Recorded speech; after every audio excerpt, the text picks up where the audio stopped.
የተነሳ ብዙዎቻችን ልክ እንደ ኢዮብ በጣም ብዙ ፈተና የሆኑበት የገዛ ጓደኞቹ ነበሩ።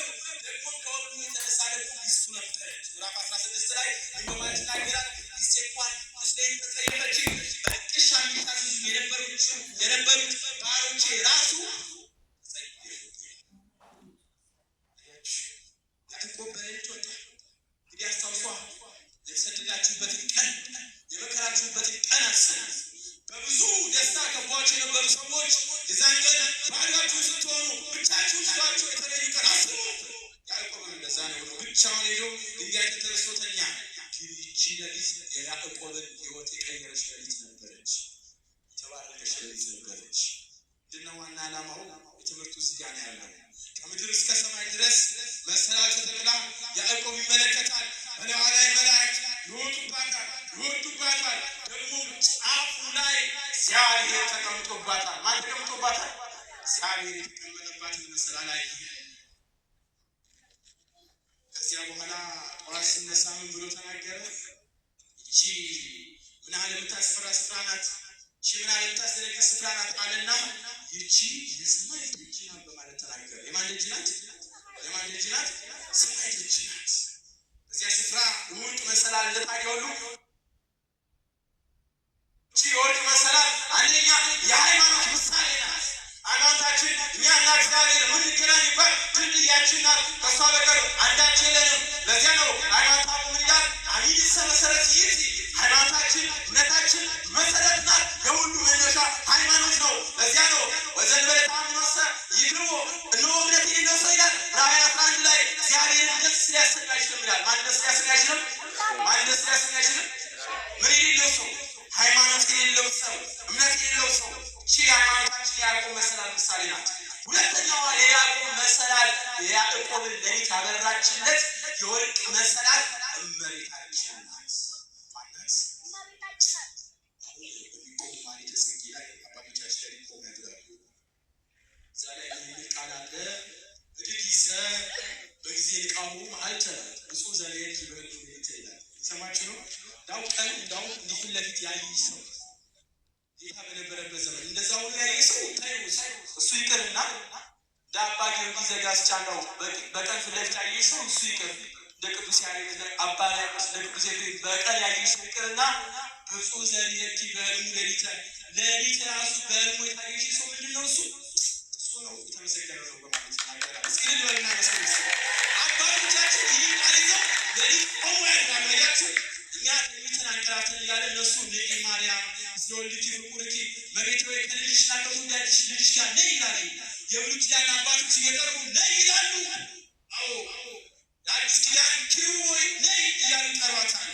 አሁንም በሚቆሙ ማኅሌተ ጽጌ ላይ ደግሞ ንኢ ማርያም ምስለ ወልድኪ ፍቁርኪ ደግሞ ምስለ ሚካኤል በገብርኤል ከሚካኤልና ከገብርኤል የመላእክት የደስታ መልአክ ከሆነው ጋር የሚያረጋጋ መልአክ ከሆነው ጋር ደግሞ ምስለ ሚካኤል ከማኪር ሁሉ እንዳንቺ ደግሞ ሩሩ ከሆነው መልአክ ከሚካኤል ጋር ነይ ይላቷል። ምክንያቱም ቅዱስ ሚካኤል ከእመቤታችን ቀጥሎ እንደሱ ያለ ሩሩ የለም ከፍጡራን ወገን። በጣም ቸር ነው አባታችን፣ ሩሩ ነው። እዚያ ነው ምናምን በነግስ ላይ ሊቃውንቱ አልቦ ዘይትዋሰለከ በልማድ ምሕረት ወሳይ እንበለ ባሕቲታ እህትከ ማርያም ድንግል፣ ከአንዷ ከእህትህ ከማርያም በቀር ምሕረት ይቅርታን በመለመን ማንም የሚመስልህ የለም ብሎ ደግሞ በእውነት የዚህ መልአክ ልጆች ያደረገ ስሙ የተመሰገነ ይሁን። ስለዚህ በጨለመው ሌሊት እግዚአብሔር ያዕቆብ አበራለት። ዛሬ ሕይወታችሁ የጨለመባችሁ ሰዎች፣ ትምህርት ውጤት የተበላሸባችሁ፣ ስራ ያጣችሁ፣ ትዳር ያጣችሁ ሰዎች፣ ጨልሞብኛል ብላችሁ መሞት የምትመኙ ሰዎች፣ እንዳው እግዚአብሔር ምን አድርጌት ነው ብለን ከዕለት ዕለት የምናለቅስ የምናማርር ሰዎች እግዚአብሔር እንደ ያዕቆብ ቀን አለው። ከወገኖቻችን የተገፋለን ሰዎች፣ ብቻችንን ማታ ራሳችንን አቅፈን የምናለቅስ ሰዎች እግዚአብሔር ቀን አለው። ለእኛ የሚደርስበት ሰዓት አለው። እኛ በጣም ብዙ ጊዜ ችግራችን ለእግዚአብሔር ፕሮፖዛል አስገብተን ቀጠሮ ሰጥተን አምላክ ሆይ የገንዘብ ችግር አለብኝ እንዲያድርገህ ፍታልኝ ብለን ነው የምንለምነው። እግዚአብሔር ግን በወደደ መልክ መፍታት ይችላል አይችልም? ለዚያ ነው አባ ሽኖዳ ታላቁ ጳጳስ ምን በማለት ይናገራሉ? ሰይጣን የዘጋብህን አንድ በር ሳይሆን ማየት ያለብህ በእግዚአብሔር እጅ ያሉትን 1000 ቁልፎች ነው መመልከት ያለብህ። ይሰማችሁ? ሰይጣን የዘጋው አንድ በር ነው። ፈተና የወደቃችሁ ተማሪዎች ሰይጣን የዘጋው ስንት በር ብቻ ነው? ትዳር ያጣችሁ ሰዎች፣ ህይወት የመራችሁ ሰዎች ሰይጣን የዘጋው ስንት በር ነው? በእግዚአብሔር እጅ ተቆርጠው ማያልቁ ብዙ ሺህ ቁልፎች አሉ። እሱ ማየት ነው የማንችለው። አሁን ለምሳሌ እኔ የሆነ ወንድማችን ታዲጋ ባድ ነው እንናገራለን። በጣም ብዙ ሰው ከተማው ሀገር ላይ መኪና ትራፊክ ሲይዘው የትራፊክ መብራት እንኳን ሲይዘው የሚበሳጭ ሰው አለ። ምን አይነት ነገር ነው? ለትንሽ እኮ ነው ይላል። ያቺ ሰዓት ቦታ አሳልፎ ሊሆን ይችላል። እግዚአብሔር ምን አሳልፎ ሊሆን ይችላል? ልዩነቱ እኔ በሆነ ነገር አለ እኔ ከሞት ያዳፋ አንተ እንላለን። እግዚአብሔር ግን ይነግረናል ይለናል እንዴ? አይደለም። ስለዚህ ያዕቆብ ለልጁ ተባርኮ አደረበት። ጥቂት ነጥቦች አንስቼ ትምህርቴን እጠቀልላለሁ። ያዕቆብ እቺ ስፍራ የሰማይ ልጅ ናት ማለቱ ለቤተ ክርስቲያን የሚነገር ነው። በቤተ ክርስቲያን ውስጥ እጅግ በጣም ድንቅ የሆነ ነገር አለ። ይኸውም ሰማያዊ ስርዓት የተሰራበት ከፍ ያለው ሚስጥር የሚገለጥባት ስፍራ ናት። እቺ ስፍራ ካህናቶቹ የእግዚአብሔር አይኖች ናቸው። እግዚአብሔር እኛን የሚመለከትበት ስፍራ እቺ ስፍራ ብቻ ነው ምድር ላይ። ዓለም በሙሉ በጮሁበት ጊዜ ሰላማትን የምንሄድበት ባጣን ጊዜ እጇን ዘርግታ የምትቀበለን የሰላም ስፍራ ዓለም ላይ ማናት? እሷ ቤተክርስቲያን ብቻ ናት። እዚያም እኮ ቅዱስ ጴጥሮስ ምን አለ? በዚህ ሞለኛ ምንድን ነው? በዚህ ሞለኛ ምንድን ነው? መልካም ነው ምዕመናን፣ ይህን ነገር በደንብ አስቡ። እዚህ ስፍራ ላይ ተጠልለው ከሞት ያመለጡ ሰዎች አሉ። ነፍሳችን ላይ ሰዎች አሉ። ምክንያቱም እቺ ስፍራ የሰማይ ምንድን ናት? የሰማይ ምንድን ናት? ደጅ ናት። ምክንያቱም በሰማይ ዙፋን አለ፣ ከዚህ ደግሞ ታቦቱ አለ፣ መንበሩ አለ። በሰማይ ደግሞ እመቤታችን አለች፣ ከዚህ እመቤታችን ምሳሌ የሆነ ታቦቱ አለ። በሰማይ መላእክት አሉ፣ በዚህ መላእክት አሉ፣ ካህናት አሉ። በሰማይ ዮሐንስ ራእይ ላይ ማዕጠንት አለ፣ በዚህ ማዕጠንት አለ። በሰማይ ዕጣን አለ፣ በዚህ ዕጣን አለ። በሰማይ ዮሐንስ ራእይ ምዕራፍ 11 ላይ መቅደስ አለ፣ በዚህ ምን አለ? መቅደስ አለ። እግዚአብሔር አምላክ በምድር የሰራት እግዚአብሔር መንግስቱ የሰማይ ደጅቷ ናት፣ ቤተክርስቲያን ናት። የእሷ ልጆች ያደረገን ስሙ የተመሰገነ ነው። አንዳንድ ነገሮች ብቻ ናንሳ። በዚህ በታምረ ማርያም ላይ በጣም የሚገርም አንድ ታሪክ አለ። አንድ ንጉስ 2 ሎሌዎች ነበሩት። ይህ 2 ሎሌዎች በጣም የሚገርማቸው አንዱ በጣም ክፉ ነው፣ አንዱ ደግ ነው። በጣም ምቀኛ ነው። ያኛውን ምጠሏል፣ ይመቀኝበታል። አንዱ ስራው የወይን ጠጅ ለንጉሱ ማሳለፍ ነው። አንዱ የግምጃ ቤት ኃላፊ ነው። የግምጃ ቤት ኃላፊ በጣም ይቀናበታል። ምክንያቱም ይሄኛው ወይን ጠጅ መስጠት ትልቅ ስልጣን ነው ለንጉስ። ምክንያቱም የንጉሱ ህይወት እሱ እጅ ላይ ያለው ቀምሶ ለንጉሱ የሚያቀምስ ነው፣ ትልቅ ስልጣን ነው። ከዚያ ሲቀናበት እንዳው ቅናት መጥፎ ነው። ስላት እያነሳው ነበር ትምህርት ላይ መጣችሁ የነበራችሁ ሰዎች። ከዚያ ምን ሆነ መሰላችሁ? ሴራ ሴረበት። ወደ ንጉስ ዘንድ ገባና ንጉሶ ይህ ሰው አሁን በኋላ እኔ ንጉሱ አፍ እየሸጠኝ ነው አለ። ሁለተኛ እንዳውም እኔ ወይኑን ስሰጠው አፌን ሸፍኜ ፊቴን አዙሬ ነው ወይኑን የምሰጠው ብሏል። እንደምታደርጋለው እንዳውም እኔ ጠርጥሬዋለሁ ምናምን ጨምሮ እንዳይሰጥቅ ብሎ ሴራ ሰራ። የሰማችሁ በዚህ ጊዜ ትልቁ በሽታችን እሱ ነው። ነገር እንደምዳን እሷ አለ። ባልና ሚስት መካከል፣ ጓደኞች መካከል፣ ወዳጆች መካከል፣ አባትና ልጅ መካከል፣ እናትና ልጅ መካከል እግዚአብሔር እንደዚህ አድርጎ የሚጠራው ነገር ነው። እግዚአብሔር 7 ነገሮችን አብዝቶ ይጠራል ያመጻፍ ነው። ስንት ነገሮችን? 7ኛዋን ግን አብዝቶ አኑሮ ነፍሱን ትጠራዋለች እግዚአብሔር ነፍስ። እሷ ምንድነው? በወንድማማቾች መካከል ጠብን የሚዘራ ምላስ ነው። ምን የምትዘራ ምላስ? እግዚአብሔር እንደዚህ አድርጎ የሚጠራው ነገር ነው። እዚያ ነገር አደረገ፣ ሴራ ሰራ። ሄዷኛውን ደግሞ ወዳጅ ብሎ መከረው። እኔ ወዳጄ እኔ አብረን በልተናል፣ አብረን ጠጥተናል ብዬ ነው የምመክርህ። ንጉሱ ምን ብሏል? የዚህ ሎሌ አፉ የሸተተኝ ነው፣ እንዳውም አንገቱን ቆርጬ ገድለዋለሁ ብሏል። ስትሄድ ወደ ንጉሱ አፍህን ይዘህ ፊትህን አዙረህ ወይን ጠጁን ስጠዋል። አይገርማችሁ? ወዳጅ መስሎ ወዳጅ እያለ አፈር ምን እያለ ስንቱን አፈር የሚከትሰዋል።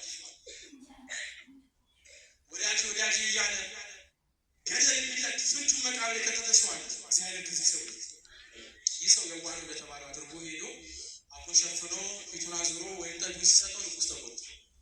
ይሰራልሃለሁ አለ። እንደተባለው ምንድነው ያደረገው? ይህ ሰው በሀገራቸው ባህል፣ በሀገራቸው ስርዓት ይቀርታል።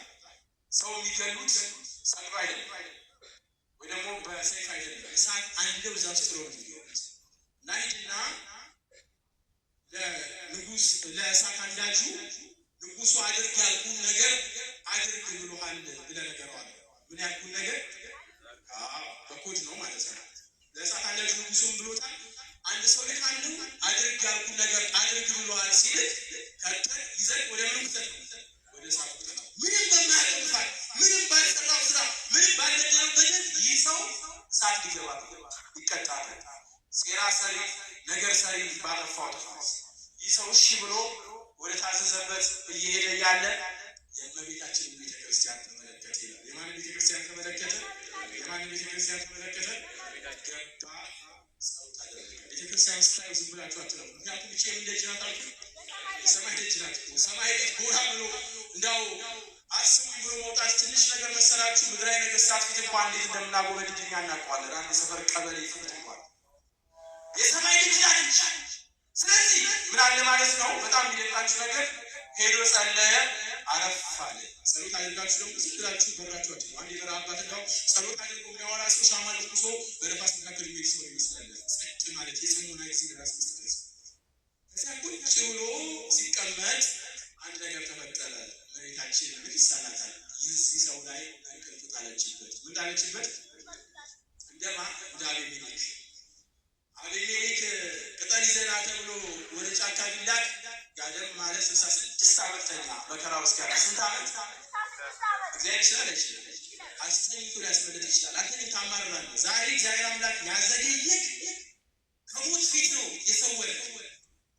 በጣም ብዙ ሰው ይበሳጫል። ቦርሳ ረስቶ ቤቱ ሲመለስ በዛ ቅጽበት ምን እንዳለ ፈላጣ እየተበሳጨ አስቸጋሪ ሆነ እና እንቅልፍ ጣለችበት። የዚህ ጊዜ ንጉሱ ዜና የሚያመጣለት ሰው አጣ። ተቸገረ። ወዲያ ይላል። እዚህ ጊዜ ያኛውን ሴራ ሰሪ ልጅ ቤቱን ኃላፊ ጠራና ሂድና እሳት አንዳጁን አድርግ ያልኩህን ነገር አደረግክ ወይ ብለህ ጠይቀው ተባለ። ሄደና እሳት አንዳጁን ይህ ሴራ የሰራው ሰው ምን አለው? ንጉስ አድርግ ያልኩህን ነገር አደረግክ ወይ ሲለው አንተን አይደለም የምጠብቀው ብሎ ከእሳት ጨመረ። በሞት መቀጣትን ያስረ ከዚህ ሰውረን ቅዱስ ዳዊት ይሄንን ነው ምን አለ? ግበ ከራይ ወደ ሀይ አጋተኛ ሰው ጉድጓድ ቆፈረ አለ። ማሰር መዝሙር 7 ላይ ወድቀው ሲል እሱ ራሱ መልሶ ይወጣበታል። እሱ ራሱ መልሶ ምን አለበት? ሴራ የሚሰራ ሰው ዛሬ ሄዶ ገሻች። ከዚያ ይህ ሰው ሲነጋ ሊነግር ወይ የንጉስ ትእዛዝ እንዴት ነው ይሮጥ ሄደና ምን አለ? ንጉስ አድርግ ያልኩህን ነገር አድርጎሃል ወይ ሲለው አዎ አድርጌ። እስኪ አሁን ልልበልና መስሎኝ ወደዚህ ደጅ መጠለል ከሞት ያስመልጣል። አያችሁ ህይወት ይሰጣል። አያችሁ እዚያ ወደ ንጉሱ ተመለሰ። ንጉሱ ደነገጠ። ምንድን ነው ሲል ንጉሱን አድርግ ያልኩህን ነገር አድርግ ያልኩት ጠየቁት። እንደዚህ እስኪ ስጠይቀው አዎ አድርጌያለሁ አለ። ሲያጣራ ጉዳዩ እውነትም ሴራ ነው። አያችሁ በጣም ብዙ እንዲህ አይነት ነገሮች። ስለዚህ እግዚአብሔር አምላክ በዚያ በጨለመ ሌሊት እንኳን የሚያስመልጥበት ስፍራ አለ። በወደቀ ሌሊት እንኳን የሚያነሳበት ስፍራ አለ። ያቺ የወርቅ መስላል የእመቤታችን ምሳሌ ናት። ደግሞም ደረጃዎቹን እርከኖቹን የእመቤታችንን ንጽሕና ምሳሌ አድርገው ይናገራሉ። ይህ ተናግሬ ትምህርት ይጠቀልላል። ምንድን ነው እሱ? ቅዱስ ቄርሎስ ዘኢየሩሳሌም የተባለው አባት እኔ እመቤታችንን በጣም 6ቱ ከፍታዎቿ ይደንቁኛል ይላል። የመጀመሪያዋ ትሕትናዋ ነው ይላል። ነው ትሕትናዋ ነው። ድንግል ማርያም መሰላል ወጫ ከፍታዋ ማለት አምላክን ያክል እግዚአብሔርን የሚያህል ጌታ ትወልጃለሽ ተብላ እሷ ግን ምን አለች? እነሆኝ የጌታ ባሪያ አለች። እነሆኝ የጌታ ምን እዚያ ነው ቅዱስ ያሬድ አለ እንዘ አመቱ ረሳያኑ እሷ ባሪያ ሆና ሳለች ምን አደረጋት? ጌታ እናቷ አደረጋት። እሷ ደግሞ እንዘ እሷ እናቷ ሆና ሳለ እሷ ደግሞ ራሷን የማን ባሪያ አደረገች? ድንቅ እኮ ናት። ዝቃለች። አያችሁ እሱም ለዛ ነው ጌታ ሆይ ይላል እናትህን ማን ብለን እንጥራት? እናት እንዳንላት ልጅ ታቅፋ አየናት ይላል። እናት እንዳንላት ድንግል ሆና አየናት ይላል። ምን ሆና አየናት? ድንግል ሆና አየናት። ደግሞ ድንግል እንዳንላት ልጅ ታቅፋ አየናት።